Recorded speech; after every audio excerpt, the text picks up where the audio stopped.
Dear Aaron Rodgers, this is a circle. It represents every single person who has ever watched you play football. I'm talking everyone and everything from games to highlights to film to non-football fans waiting at a bar at the airport. All of it. Some of these people include, but are not limited to, former U.S. President Barack Obama, James Harden, Simone Biles, Bill Belichick, Scarlett Johansson, Meryl Streep, Daniel Radcliffe, Tom Crabtree, Kanye, my grandpa, Dan Harron, this guy, Mary-Kate Olsen, just to name a few. And then there's me.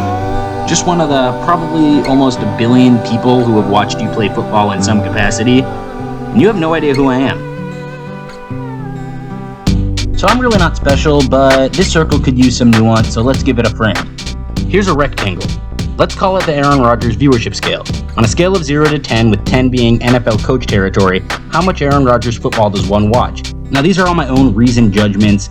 I don't even know if my siblings know who you are. But Joe Buck obviously watches you a good bit since he calls a lot of your games. Collinsworth, I don't think calls as many of your games, but he really loves you. He really loves you. Now, Matt Stafford used to watch you from the other sideline twice a year, and I'm sure he's seen plenty of your film. Sidney Crosby probably doesn't watch you too much, but probably does every now and then. I don't think Matt Nagy has ever actually watched you play football. Nick Saban probably watches some Rodgers film every now and then. Pat McAfee surely watches you all the time. It's a big part of his job. Mike Zimmer had to game plan for you a lot while he was in Minnesota. And I know Joe Burrow used to watch you a lot growing up. And I think I fall at about a 9. I'm sure you get this a lot, and I'm sure you get this a lot. And you probably get, I'm sure you get this a lot. This is a never-ending cycle. Anyway, what was the point I was making? What's my point? Oh yeah, I am consistently blown away by your talent. The things you can do with this thing right here don't make any sense. The first draft I ever watched was 2005, and I remember being kind of bummed even then when my team passed up on you, and I was 8. But I've been closely following your career ever since, and I could objectively say that I think you're the best to ever do it. And I know Tim Brady has all the records and the rings, but you're the one who effectively broke football. I know that numbers can be deceiving, but I've watched you play enough to know that yours aren't lying. Your skills are revered by the vast majority of sports fans. Everyone knows your level of talent is unparalleled, with the exception of a handful of talking heads, but I'll skip calling them out for now. You've been a beloved figure in American sports for as long as I can remember. So that just makes me wonder why you're so vehemently outspoken against cancel culture.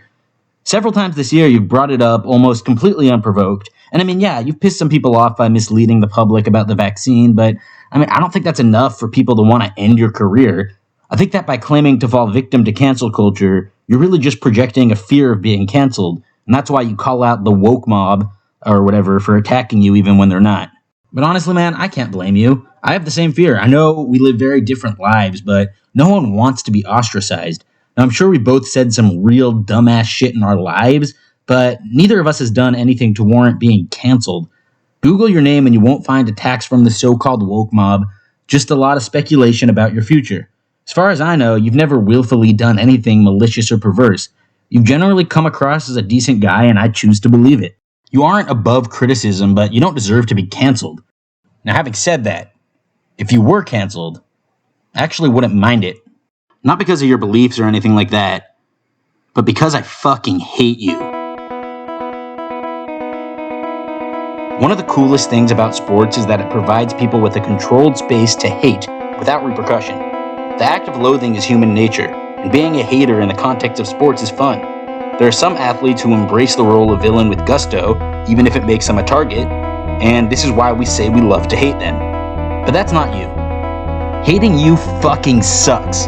As a sports writer, it's important to me that I'm honest with my thoughts, and one of my most polarizing takes is that I think you're the MVP of all time. So as a sports writer, I'll keep defending this take for as long as I believe it, but as a Bears fan, fuck you, go give a rim job to a rattlesnake.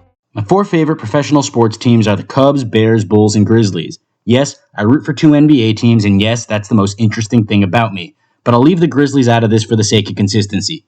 All my Chicago teams have had to face terrifying individual opponents over my time as a fan. I'm talking about the guys who inflict a deep sense of dread just by existing. I ranked some of the old opponents over here based on their ability to dominate and devastate my favorite team in their respective sport.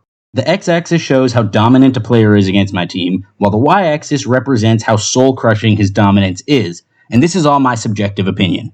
For example, Stafford and Megatron fall around the 3-3-4-2 zone. They've each had their fair share of good and bad moments against the Bears, but as a fan, losing to the Lions isn't quite as devastating as it is stupid. And they've kicked our asses before, but it's mostly been pretty competitive. Now, AP gets a bit of a higher rating because he rushed for 1,700 plus yards against the Bears and 16 touchdowns in 16 games, which is a full season's worth, despite not even starting all of them. In football, there are very few things more demoralizing than watching helplessly as your team's defense gets gashed in the run game play after play. But I think you know that as well as anyone. Then we got baseball guys, your old buddy Ryan Braun, Joey Votto, Paul Goldschmidt, all historically great players who get even better against the Cubs, but because of how baseball's designed, they can't dominate quite like a pitcher can. Longtime Cardinals ace Chris Carpenter, for example, was very good against the Cubs throughout his career. But no one was as good against the Cubs as the big unit. Randy Johnson's the only guy on the list to have an arm that rivals yours. And against the Cubs, he was an insane 13-0 throughout his career. He gets a perfect 10 for domination, but his devastation number is low because he was never a rival and it's a small sample size. He only had 15 career appearances against the Cubs, but he made them count. And then we got LeBron James, who is LeBron James. He's knocked the Bulls out of the playoffs on 4 separate occasions. The only reason why his devastation number is only a 7 is because I never expected the Bulls to beat either of his teams. LeBron pillaging the East was always inevitable.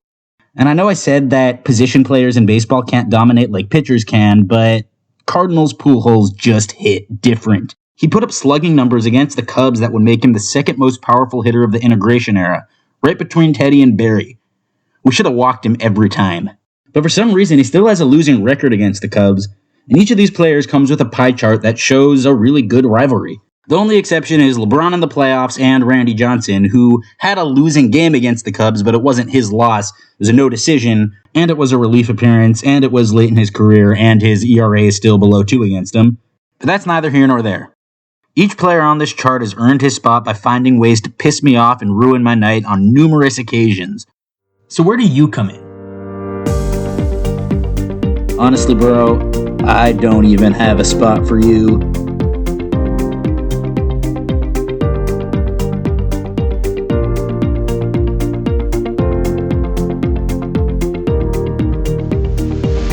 You've made me angrier than any other professional athlete ever has, and it isn't even close. I don't think you understand how infuriating it is to be a fan and to root against you. It's almost like you never mess up. I mean, 61 touchdowns to 10 interceptions, and so many of those picks weren't even your fault. You just don't know how enraging it is to watch you slither out of the pocket and make a big play on 3rd and long, or 4th and long, but I'm not even going to show that play because I just can't. Your right arm was meticulously crafted by the football gods, and you've used it to crush my heart in ways that no ex-lover could replicate. When you said you own us, I wasn't offended because Lord knows I've said worse shit at you to an unresponsive TV, but also, how can I complain about something that's objectively true? You officially bought the Bears in January of 2011, and you've lived rent-free in my head ever since.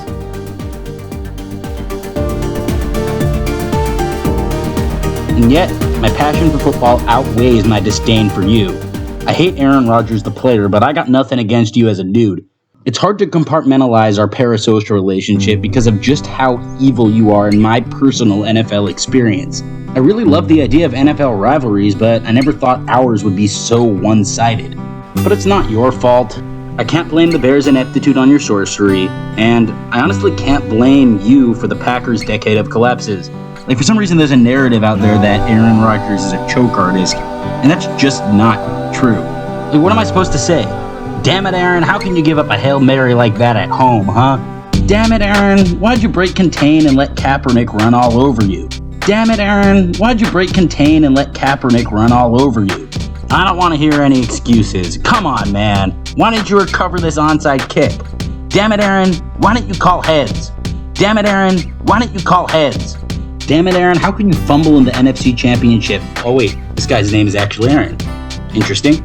But come on, man, how come you can't stop Matt Ryan? And how come you can't guard Julio Jones? What's up with that, dude? How come you can't stop the Niners from rushing for 285 yards? Damn it, Aaron, how can you give up a Hail Mary like that at home, huh? Damn it, Aaron, how can you fumble in the NFC Championship? Oh wait, this guy's name is actually Aaron. Interesting. But how dare you get peanut punched and end the drive here, huh? And how come you're getting field goals blocked? And punts. How are you getting punch blocked? What's up with that? A blocked field goal and a blocked punt in the same game? Explain yourself. Or maybe your luck in the playoffs has just been monumentally shitty in Green Bay. Among quarterbacks with at least 16 playoff games, you're the highest rated passer and you're the only one with an interception percentage below 2.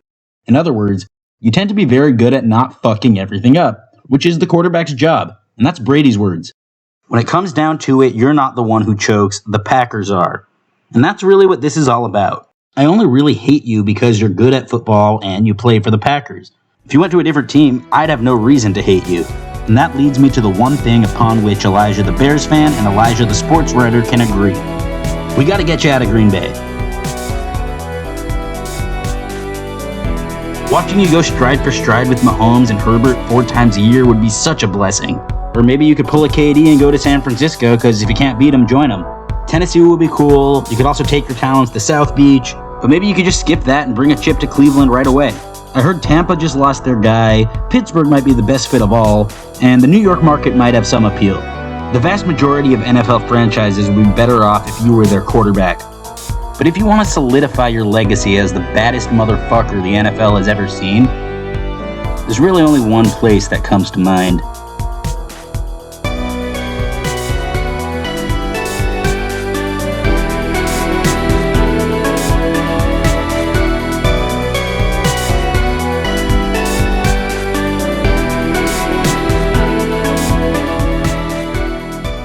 You can't tell me you haven't at least entertained the idea of joining up with the greatest mind in the history of the game.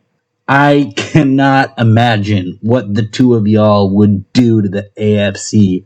And I know you might be thinking, what about the Packers and what about Mac Jones? Well, a couple of things. First of all, maybe Mac Jones will be included in the trade and he could go pair up with Matt LaFleur.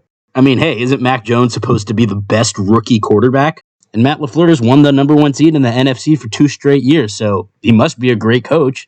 Let's see how they do together. Or maybe Mac Jones could just understudy you for a few years.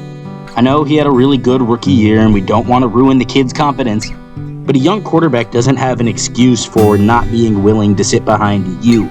You are living proof that sitting behind a superstar quarterback works. But honestly, I don't care where Mac Jones goes, and as much as I'd love to see you torment the NFL with the Patriots, I don't really care where you go either. Just as long as it's not Green fucking Bay.